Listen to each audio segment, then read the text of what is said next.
I wish I could give you better news, but the culture of schools, at least in the area that I'm working, too often is pretty limited to the kinds of evaluative assessments. Um, and they're so preoccupied by state mandated assessments that they're just really feeling overwhelmed and over anxious. So wish I could give you better news, but I'm not seeing it.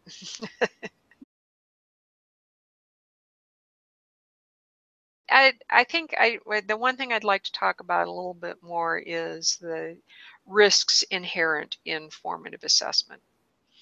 And we've been having this conversation, and we've talked about the quantified self, how people are monitoring everything they do and keeping this data and all that. And I have real concerns about there's the possibility of, first of all, getting the wrong data. And one of the problems that we've been faced in schools is the balance between reliability and validity in data collection. And everybody understands reliability well, but I don't think that they understand validity very particularly well.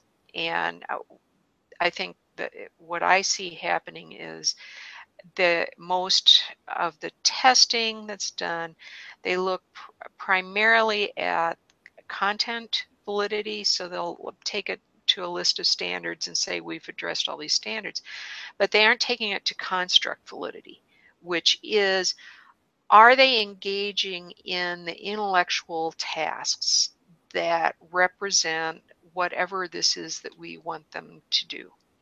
And my concern is that all of our lists of standards, and it's overwhelming. Okay, so this is too much. How can anybody carry these things around in their mind? So, and it may not even be the good data. There's an old saying, we'll do the more pedestrian, common person kind of thinking first. Garbage in, garbage out. And so if the assessment data that you're collecting does not have construct validity, if it's not really representing the kinds of thinking and intellectual activities and communication skills that you want students to learn, it can be reliable as all get out, but it still doesn't matter because it's not what you're trying to promote. My other concern is that we not spend all our time thinking about assessment and forget to look at learners. And it's so easy to get involved in that data and to allow it to drag you off in places that aren't really helpful.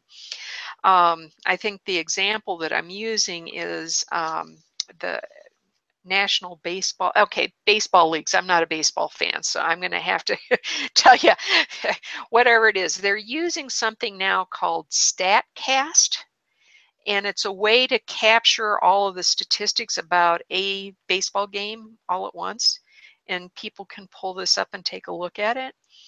And people are breaking into opposing teams' servers to capture their StatCast data. But I think Frank DeFord has a really nice piece about, at the title of it is, "What Have the Numbers Done to America's Pastime?"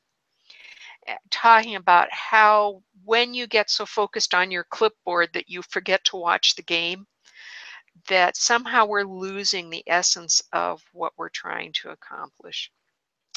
I think the second morality tale that I tell about this whole formative data collection, data mining story comes from the New York City Police Department.